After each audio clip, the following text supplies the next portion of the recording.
दोस्तों, बागी फोर देख के मैं बाहर निकला और मेरे मन में एकदम से हलचल मच गई। मतलब मेरे समझ में नहीं आ रहा था कि ये क्या हो रहा है। हम हिंसा की इतनी पूजा क्यों की जा रही है? ये बिना मतलब का खून खराबा, बिना मतलब का ये वैशीपन, ये हैवानियत, ये दरिंदगी का ये नंगा नाच बॉलीवुड हमें क्यों दिखाता रहता है? क्यों ऑब्सेस है? Why we are worshipping violence so much?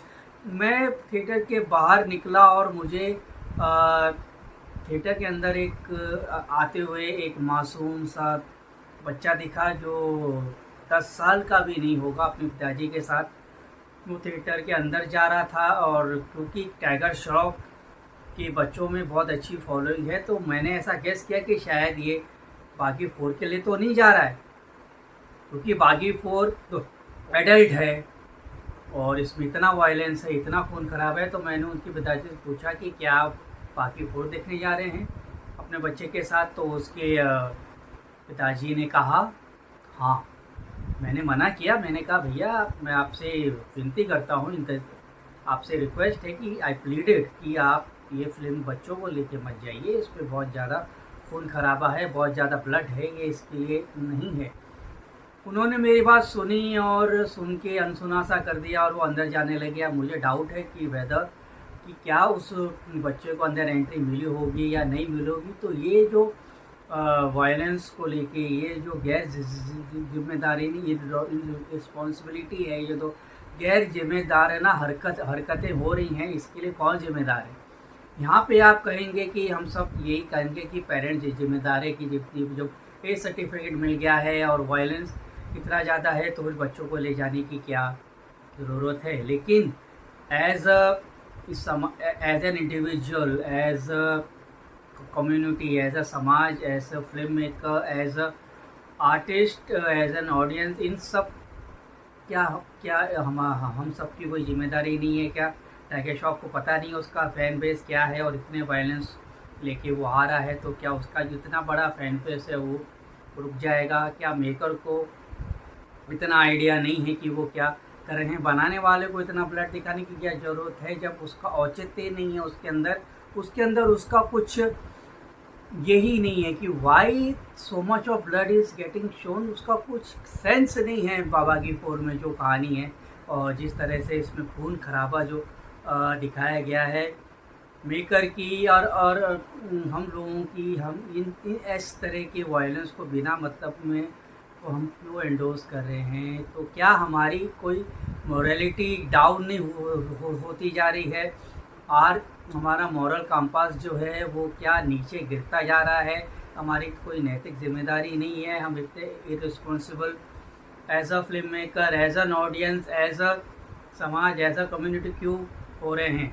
बागी फोर में ये बहुत से सवाल मेरे अंदर उठे और हमारे सिने ब्लूज़ के रिव्यू में हम इन सब बातों को ज़रा देखेंगे कि आखिर ऐसा क्यों मुझे लगा। तो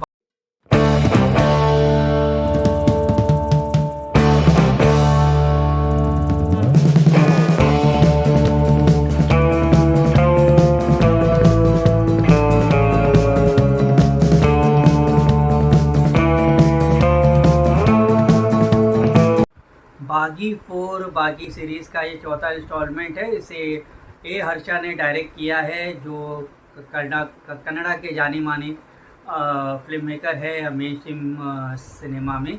और एक तमिल फिल्म अतिथि अतिथि अतिथि करके फिल्म है, सॉरी फॉर माय प्रोनाउंसिएशन, ये उसका अनऑफिशियल रीमेक कहा जाता है। कहानी वैसे को साजिद नडियाडवाला को ये कहानी क्रेडिट की गई है, पर ये जो कहानी है वो तमिल की वो हिट फिल्म से मिलती जुलती है जिसमें भारत की मुख्य भूमिका थी। तो बागी फोर की कहानी है एक नेवल ऑफिसर की जिसका नाम है रोनी, और वो उनका एक्सीडेंट हो जाता है और उस एक्सीडेंट में उनकी प्रेमिका जो है जिसका रोल संधू ने प्ले किया है वो उसमें उसके अंदर मौत हो जाती है। तो वो पेन, वो लॉस, वो जुदाई वो बर्दाश्त नहीं कर पाते हैं और उनको बहुत सी मेंटल प्रॉब्लम्स से वो गुजरते हैं, ट्रॉमा से गुजरते हैं, और उनका भाई का रोल प्ले कर रहे हैं श्रेया तलपड़े। उनको लगता है कि ये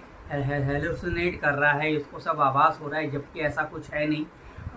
उसे ये कहा जाता है कि कोई तुम्हारी प्रेमिका नहीं थी और तुमको ये सब हेलुसिनेशन हो रहा है, लेकिन आगे जाके पता चलता है कि वाकई में उनकी प्रेमिका थी जो कि डॉक्टर थी, और उनके बीच प्रेम था, और उस एक्सीडेंट हुआ। और तो क्या हुआ उसको, कि क्यों उससे ये राज छुपाया जा रहा है, और एक अंडरवर्ल्ड का कोई बहुत बड़ा डॉन है जो प्ले कर रहे हैं संजय दत्त, और वो क्यों इस सब षड्यंत्र में शामिल हो रहे हैं, और उनके साथ उनके भाई हैं जिसका रोल प्ले कर रहे हैं सौरभ शुक्ला।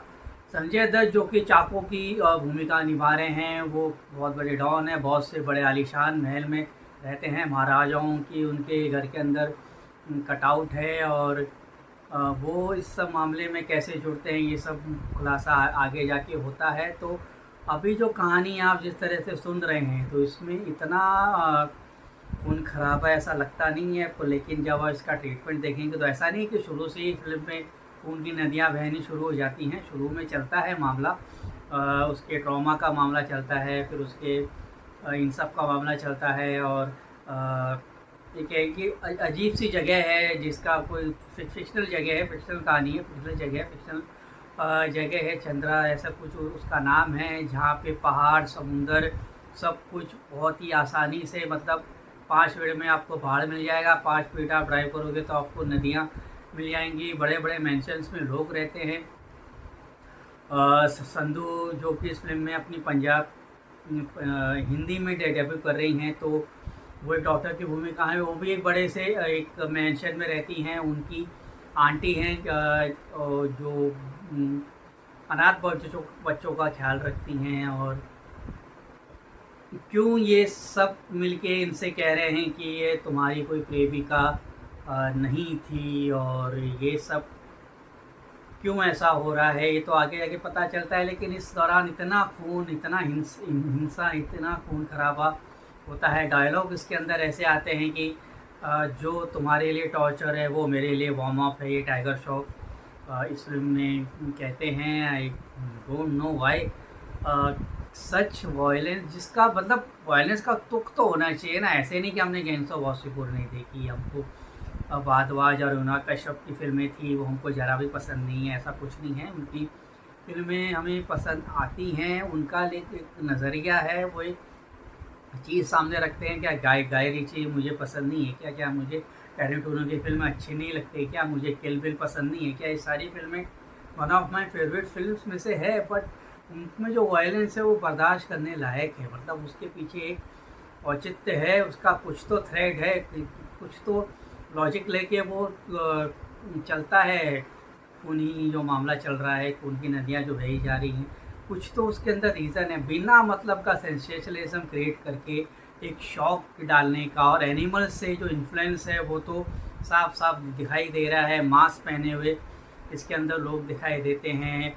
संजय दत्त का जो कैरेक्टर है उसका इंट्रोडक्शन जो जिस तरह से आता है वो अजीब व गरीब तरह से आता है, इतना क्रूर और वैसे उनको दिखाया है, तो उसको सेंस नहीं बनता है। संधू की का जो डेब्यू है उसके लिए मैं ये ज़रूर कहूँगा कि उसके अंदर बात है, उसके अंदर स्पार्क है, और वो अच्छी दिखने में शी इज़ क्वाइट वो गॉर्जियस, और वो डांस भी अच्छा खासा कर लेती हैं, और उनका इमोशंस भी वो अच्छे खासे पर्दे पे दिखाती है। सोनम बाजवा का भी एक रोल है जो कि एक प्रोस्टिट्यूट बनी है विद हार्ट ऑफ गोल्ड, उनका भी एक काम काफ़ी अच्छा है। सौरभ शुक्ला इरिटेट करते हैं, ऐसा उनके साथ कभी रह नहीं होता नहीं है, पर इस बार उनके साथ ऐसा हुआ है।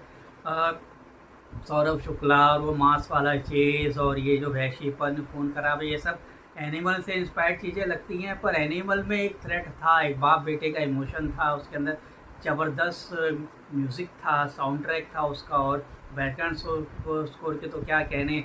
और रणबीर कपूर जो थे उसके अंदर वाह लाजवाब, उन्होंने आउट ऑफ द वर्ल्ड काम किया था। बहुत सी चीज़ें थी, हर कोई संदीप रेड्डी मांगा नहीं मिल सकता। प्रेजेंटेशन एनिमल का टॉप क्लास था और मुझे पिक्चर पसंद है। तो ऐसा नहीं है कि मैं इन सब चीज़ों की इस तरह की सिनेमा में पसंद नहीं करता हूँ। मैं कोई झंडा नहीं रेड्डी का गाड़ना है।